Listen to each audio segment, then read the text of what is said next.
মানুষের জীবনে মৃত্যু এক অবশ্যম্ভাবী বাস্তবতা। জন্মের পর যে সত্য আর কোনো কিছু পরিবর্তন করতে পারে না, তা হলো মৃত্যুর সত্য। মানুষ যত বড় ধনী হোক, যত বড় বিদ্বান হোক, যত বড় প্রভাবশালী হোক, মৃত্যুর হাত থেকে কেউই রেহাই পায় না। এই মৃত্যুর পর মানুষের কি হবে সে সম্পর্কে যুগ যুগ ধরে নানা মত, নানা রকম রীতিনীতি, প্রথা চলে আসছে। এর মধ্যে একটি হলো মৃত্যুর 40 দিন পর বিশেষভাবে একটি স্মরণ সভা করা হয়। পরিবার, আত্মীয় পরিজন, বন্ধু বান্ধব সবাই মিলে সমবেত হয়ে মৃত ব্যক্তিকে স্মরণ করে। অনেক সময় খাবার দেওয়া হয়, অনেক সময় বিশেষ প্রার্থনা অনুষ্ঠান হয়। অনেকে মনে করেন 40 দিনের মধ্যে মৃত আত্মা কোথাও ঘোরাফেরা করে, তাই 40 দিন পর বিশেষ সভা করা আবশ্যক। কিন্তু আসল প্রশ্ন হলো, বাইবেল কি এই ব্যাপারে কিছু বলে? বাইবেল বলে, মৃত্যুর পর মানুষের আত্মা আর দেহ আলাদা হয়ে যায়। দেহ মাটিতে ফিরে যায়, কিন্তু আত্মা ঈশ্বরের কাছে ফিরে যায়। বাইবেল কোথাও শেখায় না যে আত্মা পৃথিবীতে 40 দিন ঘুরে বেড়ায়, বা বিশেষ দিনে আত্মাকে বিদায় জানানোর জন্য অনুষ্ঠান করতে হবে। মৃত্যু সম্পর্কে বাইবেল খুব স্পষ্ট করে বলে যে মৃত্যুর পর বিচার আছে। তাই মানুষের জন্য সবচেয়ে গুরুত্বপূর্ণ বিষয় হলো জীবিত অবস্থায় কিভাবে জীবন যাপন করলো এবং কিভাবে প্রভুর সাথে সম্পর্ক তৈরি করলো। তাহলে প্রশ্ন আসে, 40 দিনের স্মরণ সভা করার ধারণা কোথা থেকে এলো? বাইবেল এই ধারণা সমর্থন করে না, বরং বাইবেল শেখায় মানুষ একবার মরে, তারপর বিচার মুখোমুখি হবে। তাই মৃত্যুর পর 40 দিন অপেক্ষা করার বা অনুষ্ঠান করার কোনো প্রয়োজন নেই। এ ধরনের অনুষ্ঠান মানুষের তৈরি প্রথা, যা সংস্কৃতি বা সমাজ থেকে এসেছে। কিন্তু বাইবেল বলে মানুষের প্রথা নয়, বরং ঈশ্বরের সত্যকে অনুসরণ করতে হবে। অনেকে বলেন 40 সংখ্যার একটি আলাদা মাহাত্ম্য আছে। বাইবেলেও 40 দিন নিয়ে নানা ঘটনা আছে।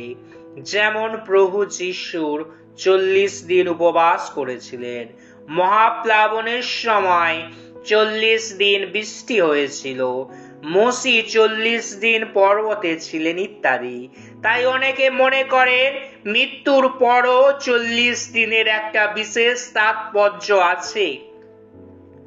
কিন্তু বাইবেল বলে যিশুর 40 দিন উপবাস বা মোশির 40 দিন পাহাড়ে থাকা, এগুলো ছিল ঈশ্বরের পরিকল্পনার অংশ। কিন্তু মানুষের মৃত্যুর পর আত্মার জন্য কোনো 40 দিনের বিশেষ প্রক্রিয়া নেই। তাই বাইবেলের সত্যকে মানুষের কল্পনার সাথে মেশানো ঠিক নয়। আর একটা গুরুত্বপূর্ণ বিষয় হলো স্মৃতিসভা অনেক সময় মানুষকে ভুল ধারণায় নিয়ে যায়।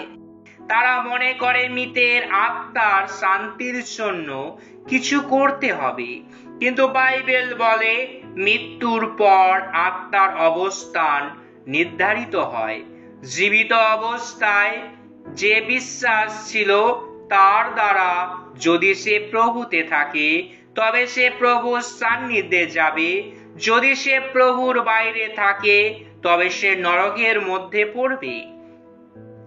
তাই মৃত্যুর পর আত্মার ভাগ্য পরিবর্তনের জন্য কোনো অনুষ্ঠান করার সুযোগ নেই। তাহলে প্রশ্ন হলো, মৃত ব্যক্তিকে স্মরণ করা কি ভুল? বাইবেল বলে প্রিয়জনকে স্মরণ করা ভুল নয়, পরিবার একত্রিত হওয়া, কষ্ট ভাগ করে নেওয়া, একে অপরকে সান্ত্বনা দেওয়া, এগুলো স্বাভাবিক, কিন্তু এটিকে আধ্যাত্মিক রূপ দিয়ে বলা যে আত্মা এখনো ঘুরে বেড়াচ্ছে বা আত্মার মুক্তির জন্য অনুষ্ঠান করতে হবে, সেটি বাইবেল অনুযায়ী নয়। বাইবেল বলে জীবিতদের জন্য প্রার্থনা করো, মৃতদের জন্য নয়, কারণ মৃতের সিদ্ধান্ত ইতিমধ্যেই সম্পন্ন হয়েছে। এই শিক্ষা আমাদের জীবনে গভীর শিক্ষা দেয়, মানুষ যতই অনুষ্ঠান করুক, আত্মার ভাগ্য অনুষ্ঠানে পরিবর্তন হয় না, বরং প্রতিটি মানুষকে আজই সিদ্ধান্ত নিতে হবে তার জীবন কাকে দেবে। বাইবেল বলে আজই যদি তুমি প্রভুর কণ্ঠ শোনো, তবে হৃদয় শক্ত করো না, কারণ আগামী দিনে নিশ্চয়তা নেই, মৃত্যু যে কোনো সময় আসতে পারে। তখন আর কোনো 40 দিনের অনুষ্ঠান আত্মার অবস্থান পরিবর্তন করতে পারবে না। তাহলে কেন অনেকে এখনো এই প্রথা মানে? কারণ এটি মানুষের আবেগের সাথে জড়িত। মানুষ প্রিয়জন হারিয়ে শোক প্রকাশের জন্য বিভিন্ন পথ খোঁজে। সমাজ সংস্কৃতি নানা রকম আচার অনুষ্ঠান তৈরি করেছে, কিন্তু বাইবেল বলে সত্য মুক্তি দেয়। যদি কেউ সত্যকে জানে, তবে আর ভ্রান্তির মধ্যে থাকতে হয় না। তাহলে আমাদের কি করা উচিত? আমরা যেন জীবিত অবস্থায় প্রভুর সাথে সম্পর্ক তৈরি করি।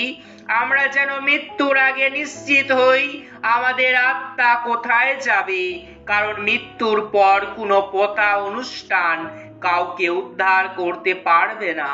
বাইবেল বলে প্রভুতে যারা ঘুমিয়ে পড়েছে তারা আশীর্বাদ প্রাপ্ত, তারা শান্তিতে বিশ্রাম নিচ্ছে, তাদের কর্ম তাদের অনুসরণ করছে। যদি আমরা সত্যি মৃতের প্রিয়জনের জন্য কিছু করতে চাই, তবে সবচেয়ে বড় কাজ হলো তাদের জীবন দশায় সুসমাচার শোনানো, যেন তারা মৃত্যুর আগে প্রভুকে গ্রহণ করতে পারে। মৃত্যুর পর শুধু শোক পালন করা বা 40 দিনের সভা করা আত্মার কিছুই উপকার করবে না।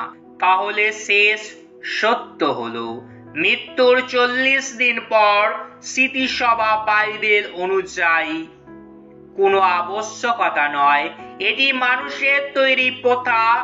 বাইবেল বলে মৃত্যুর পর মানুষ ঈশ্বরের কাছে ফিরে যায়, বিচার তার সামনে অপেক্ষা করছে। তাই আমাদের মনোযোগ দেওয়া উচিত আজ আমরা কিভাবে জীবন কাটাচ্ছি এবং প্রভুর সাথে কোথায় দাঁড়িয়ে আছি। মানুষের জীবনে মৃত্যু এক অবশ্যম্ভাবী সত্য। মৃত্যু যখন আসে তখন সমস্ত সম্পর্ক, সমস্ত সম্পদ, সমস্ত আশা শেষ হয়ে যায়, শুধু থেকে যায় মানুষের আত্মা।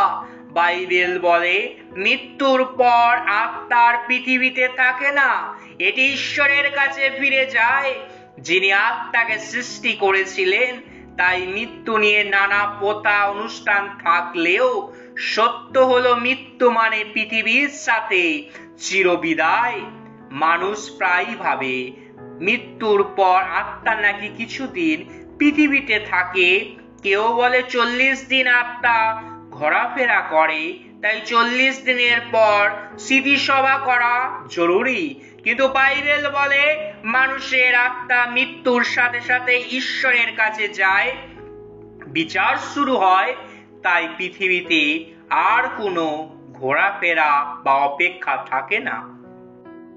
যিশু পুনরুত্থানের পর 40 দিন তার শিষ্যদের সঙ্গে ছিলেন এবং ঈশ্বরের রাজ্য সম্পর্কে শিক্ষা দিয়েছিলেন।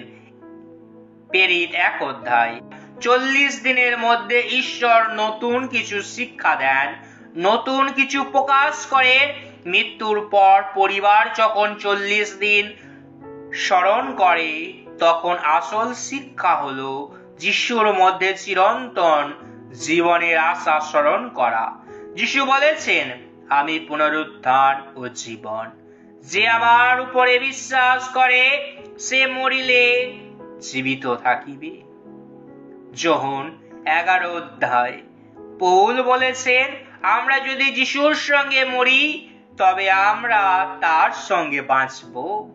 তিনি আরো বলেছেন, প্রভুর দৃষ্টিতে তার সাধুগণের মৃত্যু মূল্যবান, অতএব মৃত্যুর 40 দিন স্মরণ করার সময় বাইবেল আমাদের শেখায় আমরা যেন যিশুর মধ্যে চিরন্তন আশার দিকে দৃষ্টি দিই, তার প্রতিশ্রুতিকে আঁকড়ে ধরি এবং যারা চলে গেছেন তাদের জীবন থেকে শিক্ষা নিয়ে নিজেদের জীবন ঈশ্বরের জন্য প্রস্তুত করি। আজকের এই সত্য যদি আপনার হৃদয়কে ছুঁয়ে যায় তবে মনে রাখবেন, প্রভুর বাক্যই একমাত্র মুক্তি দেয়, মানুষের বানানো কোনো কথা নয়। প্রভুর সত্য আপনার জীবনকে বদলে দিতে পারে। আপনি একা নন, প্রভু সব সময় আপনার পাশে আছেন।